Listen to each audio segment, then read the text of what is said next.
Maganda umaga po mga ka-joiners, mga kapwa po Pasikenyo. Ngayon po ay inauguration po ng pumping station dito po sa Barangay Pinagbuhatan. Rehabilitation, major improvement of Acacia Pumping Station. Dito po ito sa San Agustin Creek, Barangay Pinagbuhatan.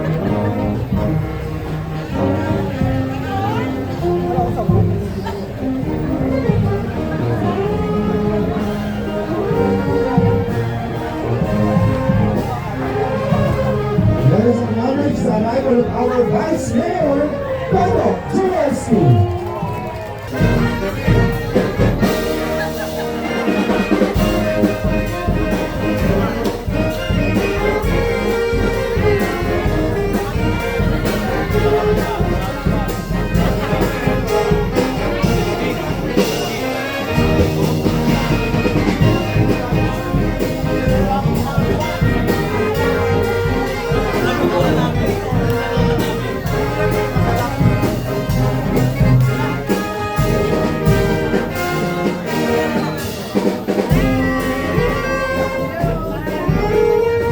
And also, let us acknowledge the arrival of our Congressman, Roman Romulo.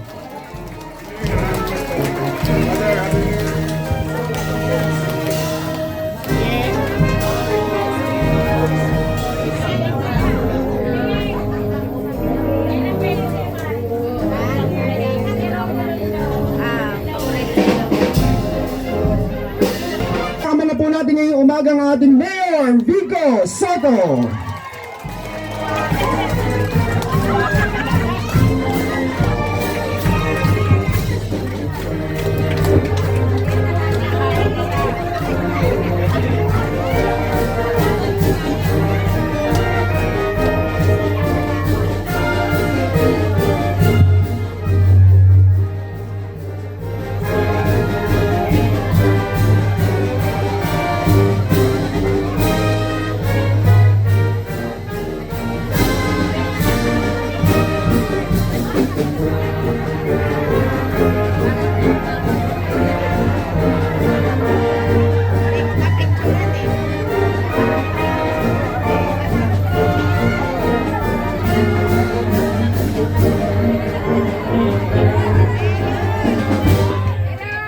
Magandang umaga po sa atin lahat. Maaari po muna tayo magsiupo.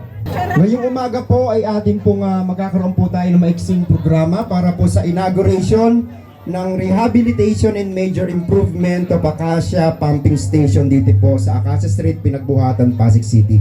Upang umpisahan po ang ating programa, tinatawagan po natin si Brother Rico para sa isang panalangin. Magsitayo po tayong lahat.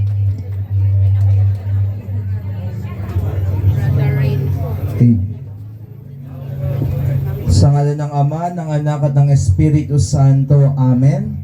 Ama naming makapangyarihan, ika'y pinapupurihan at pinasasalamatan at dinadakila namin sapagkat pinagkalooban mo kami ng isang matatapat at mga mahuhusay na magdilingkod at Pato Jaworski, Congressman Roman Romulo at ang puno at ang konseho. Gayon rin ang barangay. Maraming salamat po. Magtatawagin po natin para sa kanyang pagbati ang inyong punong barangay, Robin Salandanan. Ayan, magandang umaga po sa ating lahat. Sa ating punong lungsod, Mayor Vico Soto, Vice Mayor Dodot Jaworski, Congressman Roman Romulo, sa ating mga konsehal, Konsehala Angelo De Leon, Konsehal Buboy Agustin at ang iba pa. Sa inyo lahat na naririto, maraming salamat po.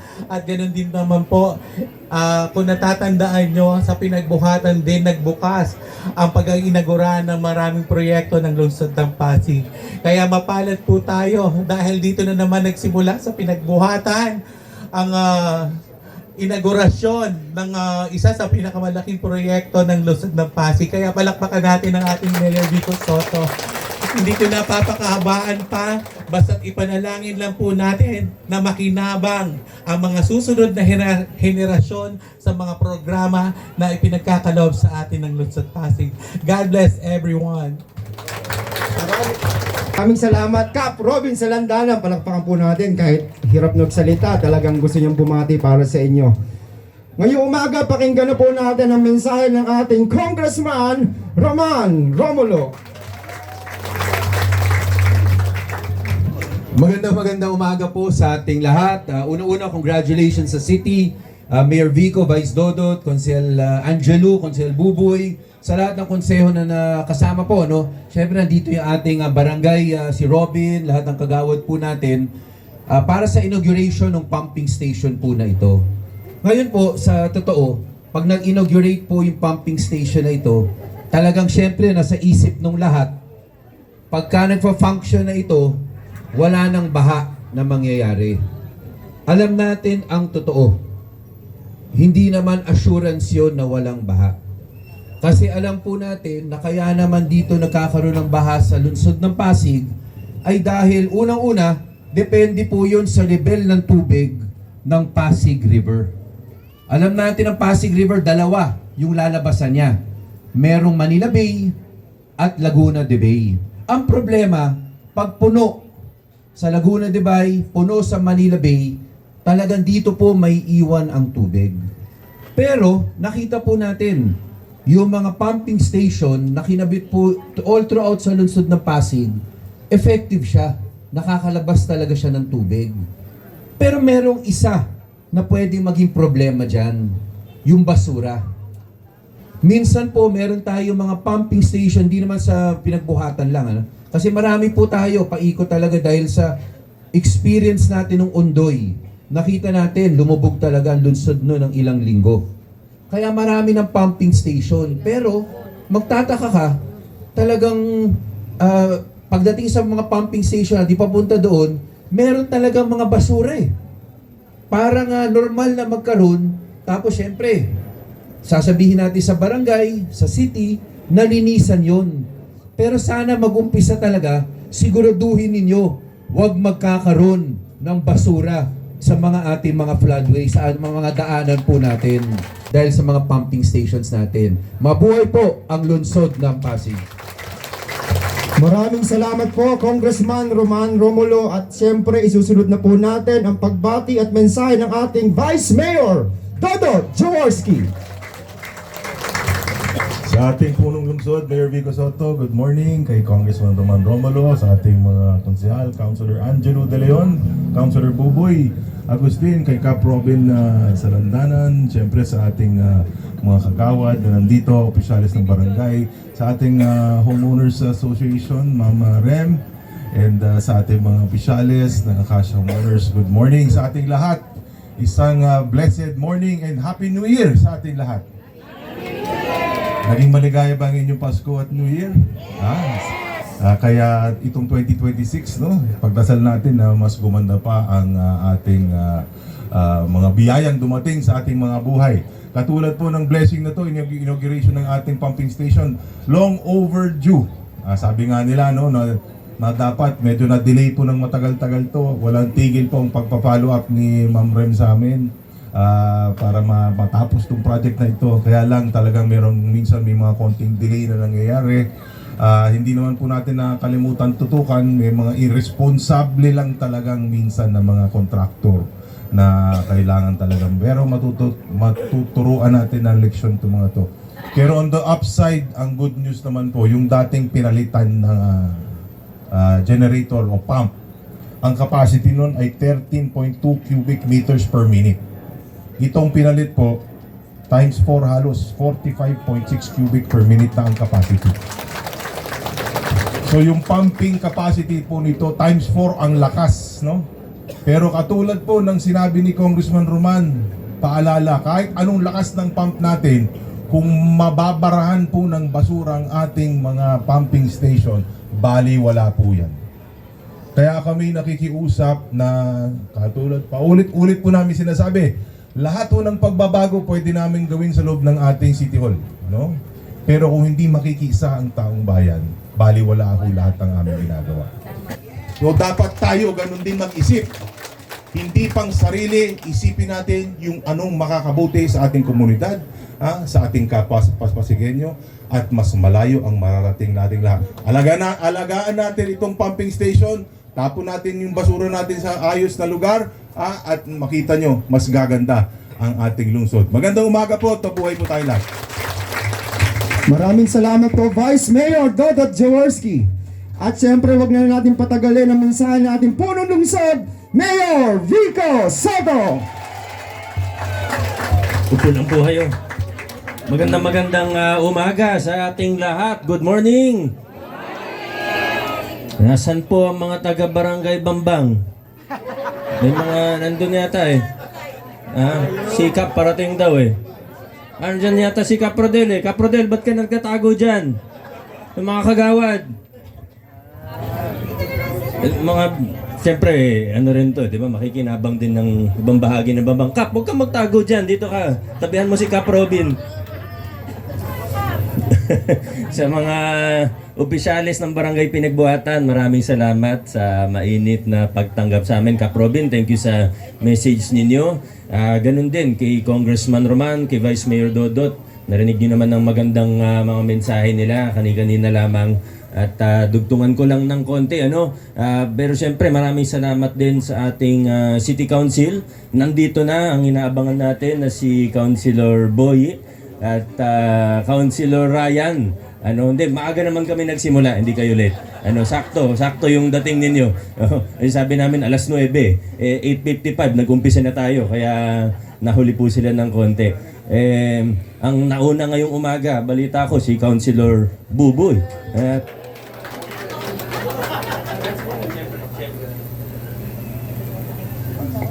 Hello. Ba't niyo ko pinapatayan ng...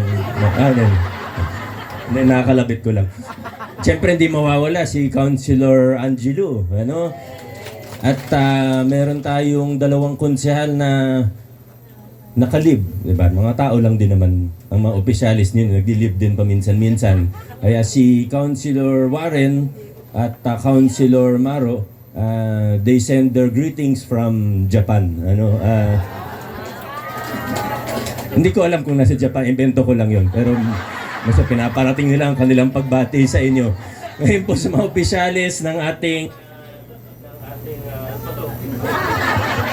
hindi ko na napindot yun, ha? Okay. Yung sa lahat ng mga samahan, ng mga HOA na nandirito po, maraming salamat po sa inyong lahat. Alam kong ilang buwan, no, umabot ng taon na inaantay-antay natin itong proyekto na ito, no, na rehabilitation at major improvement ng ating pumping station sa Acacia. At alam ko pong pakikinabangan po natin ito. Banggitin ko lang, kwento ko lang po yung mga project details po natin. Nabanggit kanina ni Vice Mayor na ito po kumpara sa lumang pumping station, times 4 yung kapasidad po nito. Talagang malakas-lakas po ang pumping station na ito. Ngayon po, 45.6 cubic meters per minute kumpara sa 13.2 cubic meters per minute. Ang presyo po nito, ang contract cost po natin dito ay umabot lamang sa 39.8 million pesos. So para sa mga engineer o alam niyo po, medyo maganda-ganda na po ang presyo na ito. Maganda-ganda na po ito. Pero sa totoo, itong revised yung contract amount natin, baka yung masingil ng contractor, baka mas mababa po doon dahil meron pong damages na iaawas po dito. May babayaran po siyang liquidated damages. Dahil pag merong mga delay, pag merong hindi tama dun sa gawa, ganun po talaga.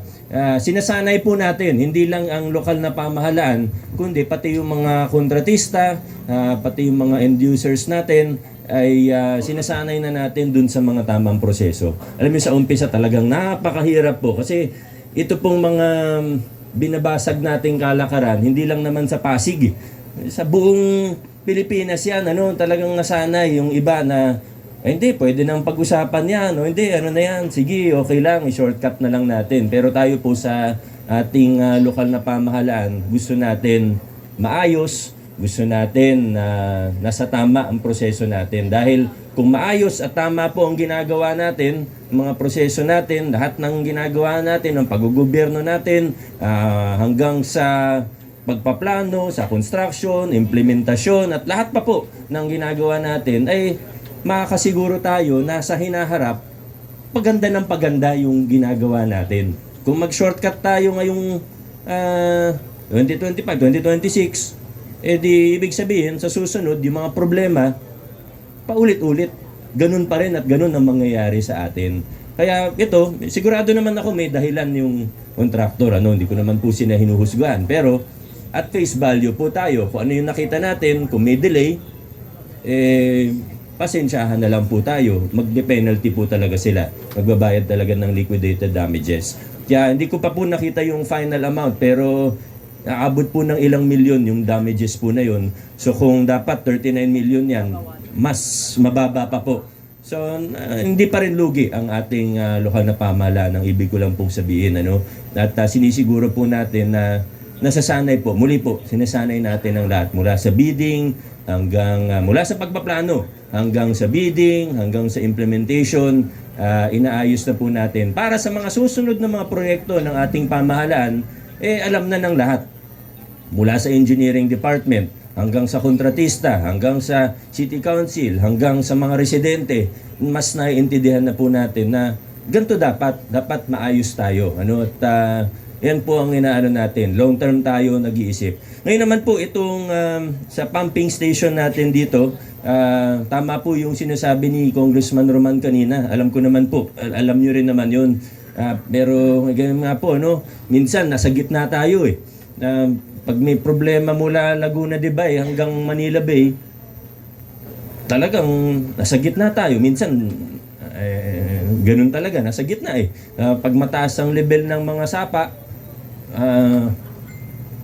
Urbano, Isguera, lahat talagang mas mababa minsan ang level ng kalsada natin sa level ng ilog, sa level ng sapa.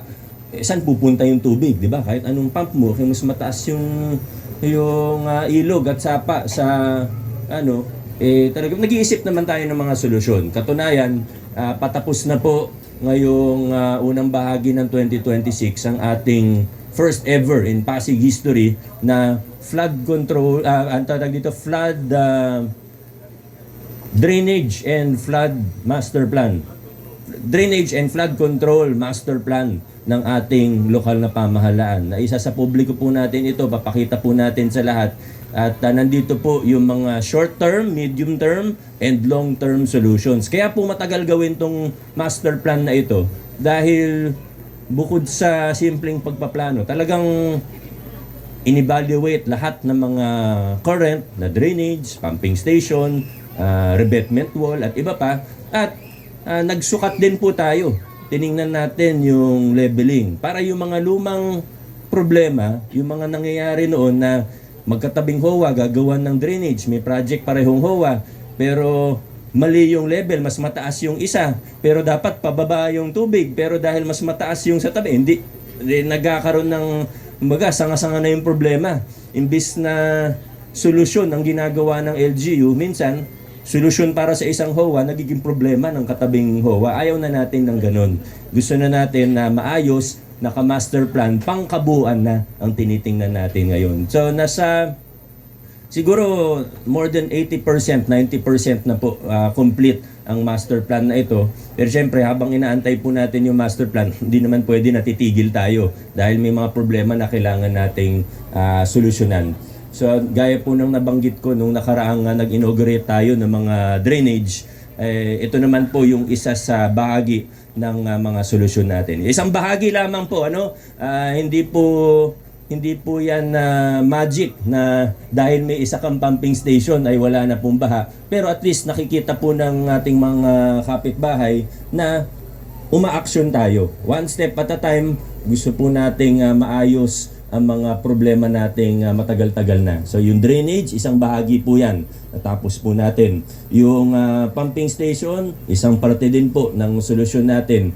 Yung gagawin po sa ilog at sa sapa, isang parte rin po yan sa solusyon. At yung master plan po, isang bahagi na naman po yan sa solusyon natin. Kaya muli po kaming hihingi ng inyong patuloy na kooperasyon at tulong para maisakatuparan po yung mga pinaplano nating maganda para sa ating lungsod. Gaya naman ang sabi ni Vice Mayor Dodot kanina, talagang kailangan ika nga, bayanihan, ano, na mula sa bata hanggang sa matanda, nagtutulungan tayo. Yung mga, pag sinabi nating dating gawi o lumang kalakaran, hindi lang yan sa gobyerno na dapat itigil natin yung mga ganung dating gawi at lumang kalakaran hanggang sa maliliit na bagay gaya ng pag abot ng 5 o 10 piso sa bata para magtapon ng basura sa hindi tama, kasama po yan sa nilalabanan po natin. At sa tulong ng ating mga barangay, yung tinatawag nating law enforcement, pati paghuli ng mga hindi gumagawa ng tama o nagtatapon sa maling oras, sa maling lugar, malaki na rin yung mga improvement natin dito. At ayan ang tututukan natin sa darating na mga taon. Itong next 1 to 2 years, talagang malaki ang magiging improvement pa. May mga improvement na tayo, pero ito yung isa sa tututukan din natin ngayon. Katunayan, nagsimula na po tayo na yung mga natitikitan po natin, di ba minsan may mga natitikitan po tayo, Peace and Order Department, may deputize tayo sa barangay. Ngayon po, alam nyo, gusto natin malaman ng mga Pasigueño na seryoso tayo ngayon sa law enforcement. Ang laki po ng lungsod natin at lalo ng mahirap dahil ang daming looban sa lungsod ng Pasig. Hindi naman talaga mababantayan 24 hours ang lahat-lahat ng lugar. Pero para malaman ng tao na seryoso tayo dito at gusto nating maging disiplinado palalo ang ating mga kababayan, ang ginagawa po natin ngayon, pag hindi pinansin yung ticket, kinakasuhan natin sa Metropolitan Trial Court. Para kasi minsan, di ba, natikitan, sabihin, kahit yung sa smoking, di ba, natikitan, hindi papansinin yung ticket. Ngayon po, 2025, nasa 200 po yung nakasuhan natin sa MTC. Hindi sinetel yung ticket. Ito yung karamihan dito, yung mga anti-smoking, littering. Pag hindi sinetel yung fine, hindi nagbayad, kinakasuhan natin sa MTC. Para talagang seryosohin. At sana dahil dito ay magtanda po tayo, ano. Kaya para sa kaalaman po ito ng lahat, ano, para hindi na rin po mangyari sa atin, simple na naman po, susunod lang naman po tayo, hindi naman tayo matitikitan kung sumusunod tayo sa ating mga batas. So yan po ang ilan sa mga hakbang natin. Tuloy-tuloy po tayo naghahanap ng solusyon, gumagawa ng solusyon para sa ating lokal na pamahalaan. Aasahan po namin ng inyong patuloy na suporta at pakikiisa. Maraming salamat. God bless. Congratulations sa ating lahat. Maraming salamat po, Mayor Vico Soto. Inaanihan po natin ng ating city officials and barangay officials po para sa ribbon cutting po dun sa harapan po ng pumping station. Yung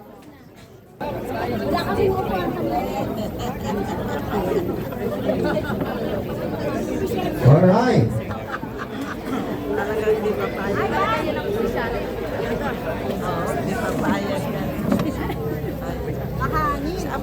At the count of 3, 1, 2, 3. Congratulations, Barangay Pinagkuhaman. And of course, Barangay Pinagkuhaman sa pumping station rehabilitation. Narito po, kasama po natin si Father Kenneth tayo para po sa blessing ng ating pumping station.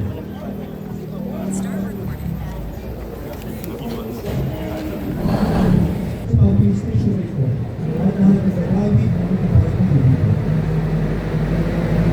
Pagpasa mula sa atin ang pagkakal sa Diyos.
ang layunin niyaan at mawala ang tubig ng daraan dito ay maging paalaala sa amin na ikaw ang Diyos ng ayusan at kapayapaan na sa gitna ng panganib ay nagbibigay ng katiyakan ng pag-asa.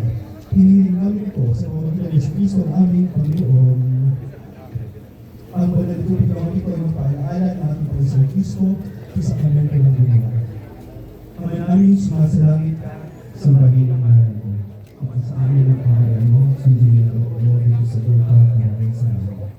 Bigyan mo kami ng aming kakain sa araw-araw at patawarin mo kami sa aming masama. Para makapagpatawad namin sa nagkakasala sa amin at huwag mo kami nagkakasala sa tukso at ayagyan mo kami sa masama. Ang Panginoong Maria,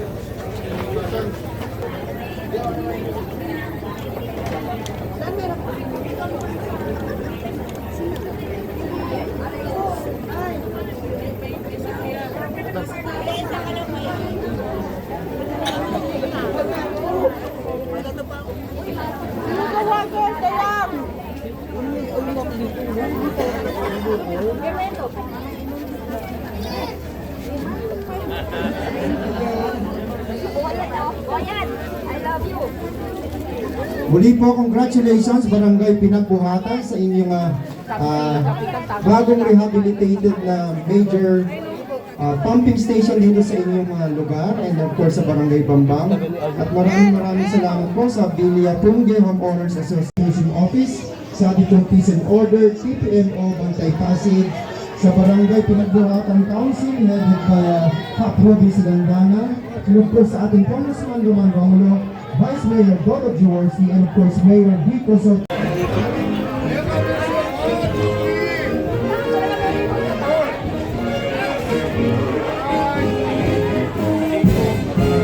Hanggang dito na lang po muna ang ating vlogs. Maraming salamat po sa panonood at para po sa bago pa lang sa aming channel, welcome po ang lahat. Please like and share, comment down below and please subscribe. Bye!